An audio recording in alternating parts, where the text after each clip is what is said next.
This is Blood and Cancer, the official podcast of MDH Hematology Oncology. I'm the voice of MDH Podcasts, Nick Andrews.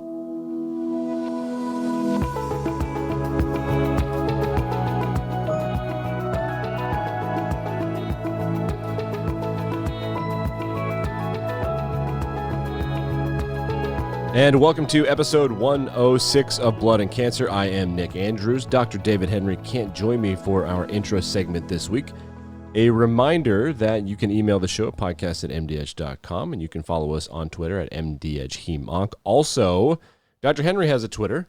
Yep, it's true. He's got like 1,600 followers or something. You should check it out.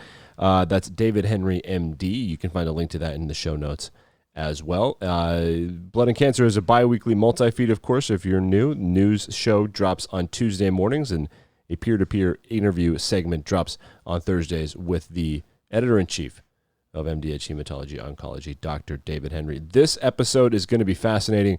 There's a registry for lung cancer and COVID. It's called the TERAVOLT registry, and Dr. Henry's guest will be talking all about that. The guest, his name is Dr. Alessio Cortellini. So without any further ado, let's just get right to the interview. Please welcome the host of the show, Dr. David Henry, and his guest, Dr. Alessio Cortellini.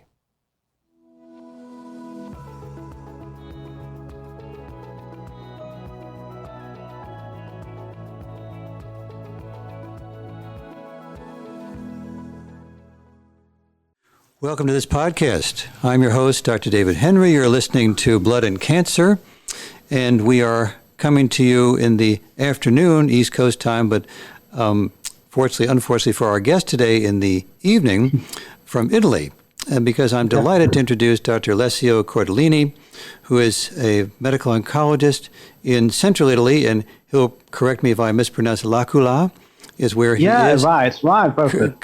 Corrected. And we are going to talk today about a study he was part author of and was presented at ESMO, European Society of Medical Oncology, called the TERAVOLT study. So, Dr. Cortellini, of course, thank you very much for joining us today to talk about this. Well, thank you very much, Dr. Neri. It's a real pleasure for me to be here today. Well, you're very welcome, and I'm not only recording in audio, but I can see Dr. Cortellini on our Zoom today, so our audience cannot, but I can. So thank you for taking your evening. Yeah. So we're going to talk about... we can say that I'm one of the so-called young investigators in TERAVOLT studies, so I'm just honored to be here with you. I can see you, and I agree. You are one of the young investigators. So let's talk about this TERAVOLT. What does that stand for, and what's the TERAVOLT study? What does that mean? TERAVOLT is an observational study. It is retrospective, but once entered, the data can be updated. It was a global consortium. It involved 20 countries from all over the world, mostly from Europe, but also from North America, and especially US.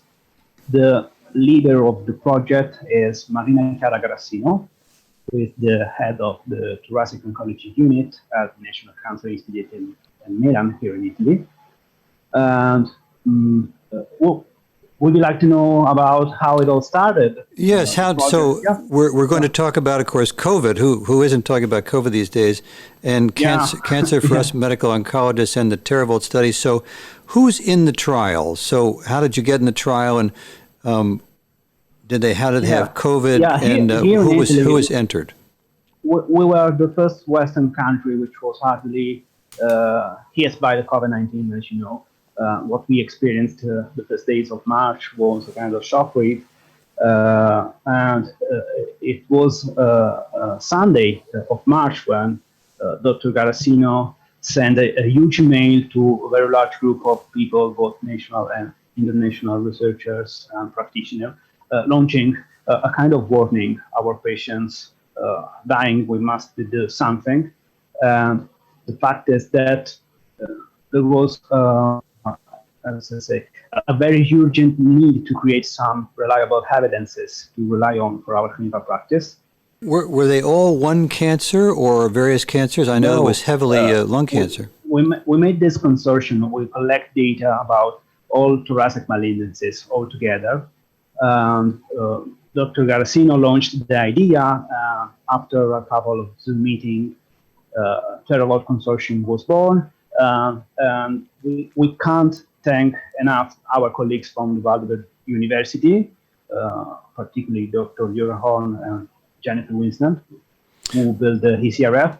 And we collected data of all thoracic malignancy patients in order to describe patient characteristics and disease characteristics of both cancer and COVID-19, including treatment received and complication, and even to looking for some associations between potential prognostic factors and outcome. So I understand then that we're talking thoracic oncology, and these patients were either on or off systemic therapy, and I think from your slides presented ESMO, about 2/3 were on systemic therapy. Were they all advanced stage, and can you describe some of these systemic therapies they were receiving? Yeah. So they all had stage 4. Were they? No. Only there was 65% of stage 4 patients. We report a very high mortality overall in the last update at the ESMO annual meeting, which was presented by Javier Espinar. We updated the data. We had the data of 1,012 patients, and we reported an overall mortality of 32%, which was higher than what reported from other registries like the CCC-19. And they all have COVID-19 positive? Yeah.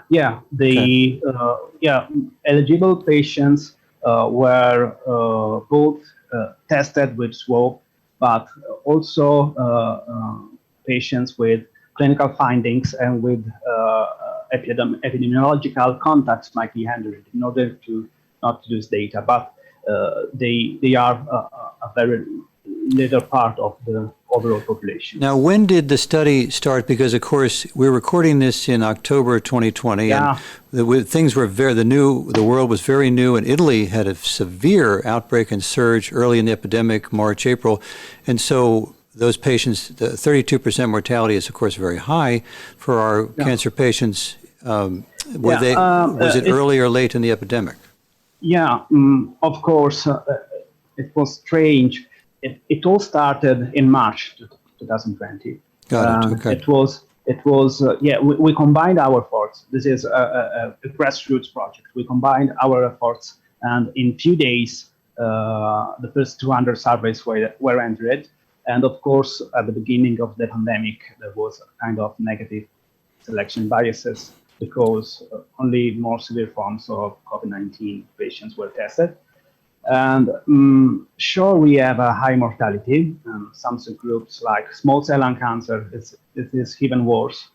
And I'm quite sure that there are some intrinsic characteristics compared to other malignancies for breast cancer patients. So now, were they were dying of COVID or lung cancer or both? Would you say early on versus later on?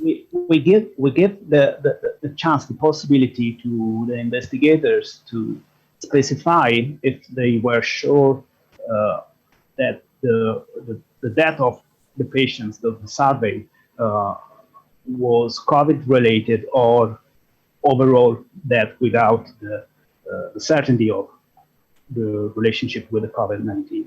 So we are able to talk about COVID-related mortality.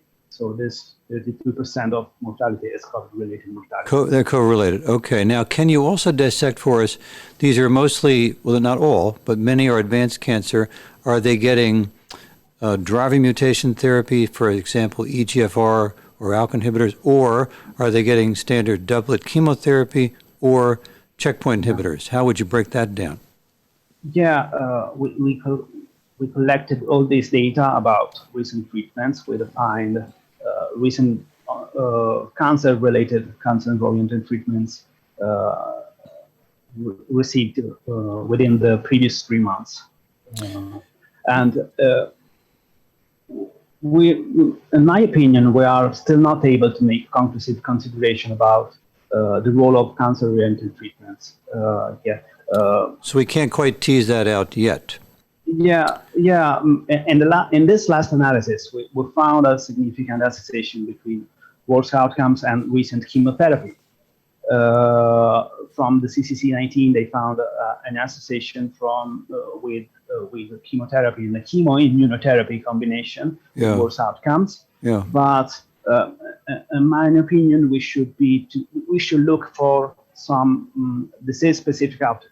We should evaluate the role of a specific oncological treatment in a specific setting. Now, how would you say that, because early in the epidemic, we didn't know how to treat the COVID. Now, as we're getting into late in 2020, we have experimental antibody to go against the virus, vaccine not coming yet, maybe till 2021, but convalescent plasma, remdesivir, and dexamethasone, the study out of the UK that helps patients. So early on in your trial data cohort, probably not much of that happening. Did things get better with regard to mortality as the year went on? This is a very interesting question, which surely deserves some further investigation. We didn't find association between any treatment administered to treat COVID-19 and COVID-related outcomes, even in this last update. But however, I've made some reflection about it, even about the role of hydroxychloroquine and chloroquine.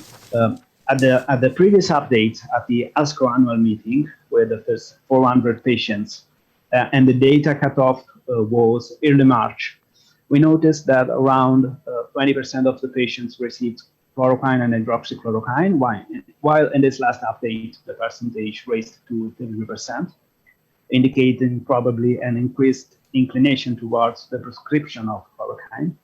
And of note, we can say the same thing. We can say we observe the same trend for anticoagulants from 24% to 65%, antivirals from 40% to 25%, and other agents.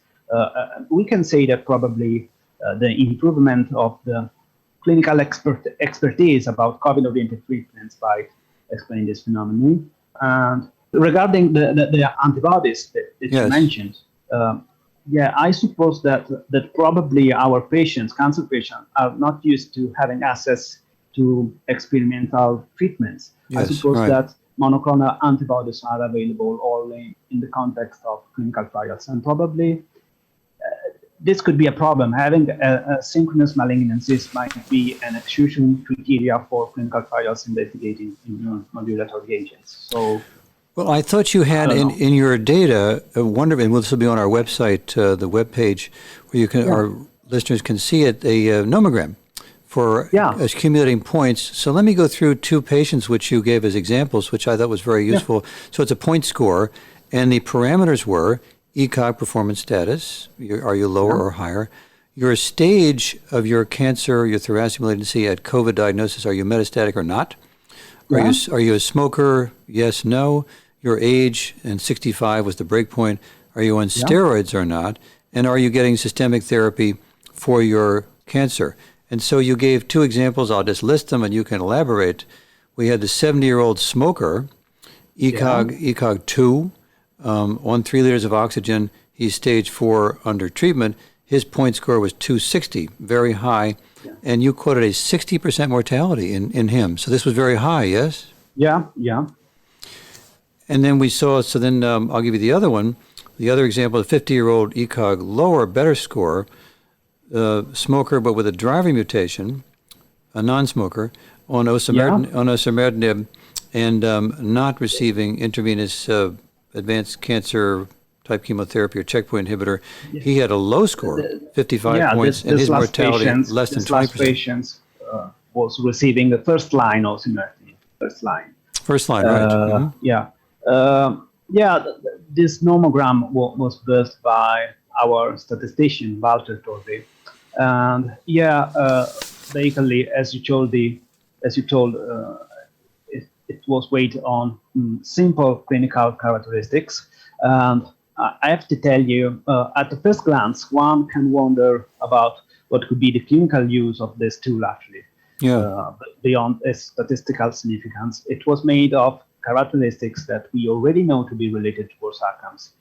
But if we make some reflection about ICU admission, so intentionally, when we started, we didn't want to politicize the editorial line regarding ICU admission because TERAVOLT is a global project, and each country might have its own do not intubate policies. So we wanted to avoid cross-country comparisons, but in the TERAVOLT population, we had 72% of hospitalization rate in this last update and 12% of ICU admission, which is a far bigger ratio compared to what reported in other registries. So from that perspective, a more tailored life expectancy estimation might help clinicians evaluating who admit to the intensive care unit. Because now we know that timing matters, so the sooner we take care of patients with alveolar damage, the better the prognosis. So patients with a good score should be prioritized for the ICU admission. And with a simple tool, we can make choice with something to rely on.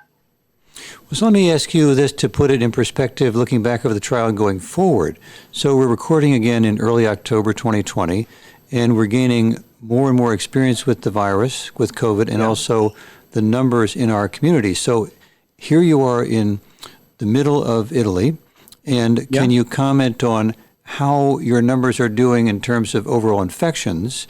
Are they rising, falling? And what are you seeing in your thoracic cancer patients in terms of how they're doing now that we have more experience? Are you giving them less chemotherapy, more chemotherapy because of the risk, and more or less checkpoint inhibitor? How is it going late in 2020? Yeah, this is a very hard question. Let me tell you, this is a very hard question. Yeah, now here in Italy, the numbers are slowly increasing. Slowly, we're doing better than other countries, but we cannot say much about how to manage systemic treatments in case of an active SARS-CoV-2 infection for our patients. We have this data, but we are not sure what kind of oncological treatment might affect the outcome. So, in my opinion, even if we have this huge amount of data, these are registries which are based on retrospective data collection. So maybe we still have to make a choice, the most tailored choice, patient by patient. In my personal opinion, we have to continue with our clinical practice without any variation. I mean, at the beginning of the pandemic, the biggest problem and the biggest risk was hospital-acquired transmission, which accounted for an half of the infections. But right now, the things are different. So we have to let our patients to come to us, to the hospitals, to be treated and followed as much as possible as we done last years. And probably with a patient with an active SARS-CoV-2 infection, my very personal opinion is to postpone the treatment if there are not oncological emergency, particular in case of chemotherapy. But if the patient is receiving biological treatments like the one osimertinib, which is an EGFR inhibitor, maybe he can continue the treatment without discontinuation, without interruption. Well, I think I congratulate you on your work, and to remind our listeners, this is the TERAVOLT, T-E-R-A-V-O-L-T, TERAVOLT study presented at ESMO. It's in COVID-positive patients, those with thoracic malignancy, early or late stage, and their outcomes. And of course, as you might expect, the greater the stage, the worse the performance status, the more the active therapy, the worse they might do. And so, Dr. Cortellini, I really want to thank you for taking the time today to talk about this. Congratulations. You're very welcome. On your study. Thank you for having me. Well, you're very welcome. So again, we've been speaking to Dr. Alessio Cortellini, who is a thoracic medical oncologist in Central Italy, L'Aquila. Yeah, I got it. Great. I got it right finally. And Pretty good. Pretty good. We thank you very much for joining us today. Thank you for your time. Thank you, Dr. Henry.